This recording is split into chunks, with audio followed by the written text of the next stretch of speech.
Rusty, Rheneas, and Skarloey chugged cheerfully through the Sodor countryside.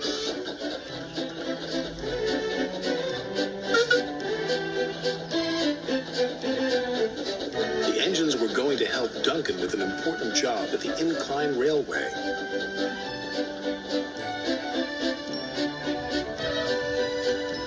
The engines enjoy working at the Incline Railway.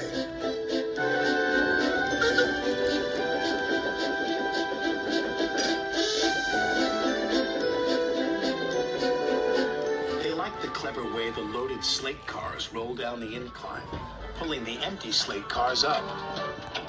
But they are always careful. Duncan doesn't like working at the Incline Railway. He is always impatient to get back to the junction. This makes him careless and gets him into lots of trouble.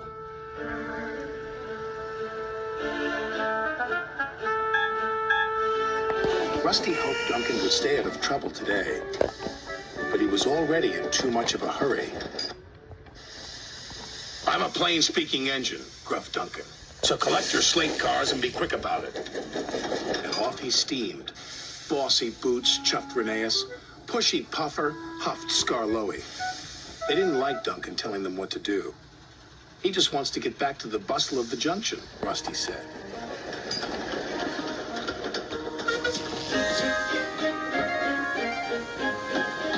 Duncan wanted everyone to work faster. "You're supposed to be helping me," he grumbled, "but you're as slow as snails." "We're proper engines," Rusty huffed crossly. "We follow the rules. We can't send up more than 4 slate cars at a time," chuffed Rheneas. "Then work faster," said Duncan impatiently. Later that day, Duncan was working the incline. "I'll show you how fast a really useful engine can work," Duncan called as he hastily biffed one slate car into another. And then another. Soon, Duncan had his 4 slate cars. "Nothing to it," he boasted to Rusty. "Those slate cars will pay you back," warned Rusty. "Slate cars don't like to be biffed." "I can handle slate cars," he cried.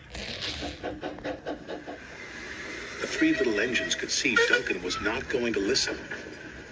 They carefully chuffed away from the incline with their slate cars full of slate. Duncan was so impatient he became even more careless. "I'll show that smelly diesel and those lazy steamers," he said to his driver. "Careful," cautioned his driver.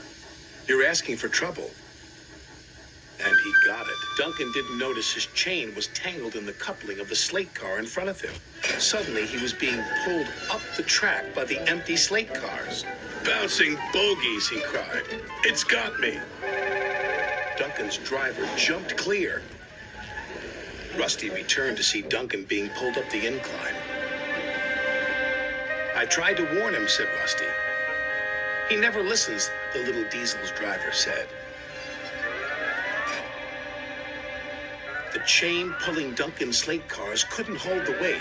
It suddenly snapped. Duncan plummeted down the incline. "Ow!" he yelled.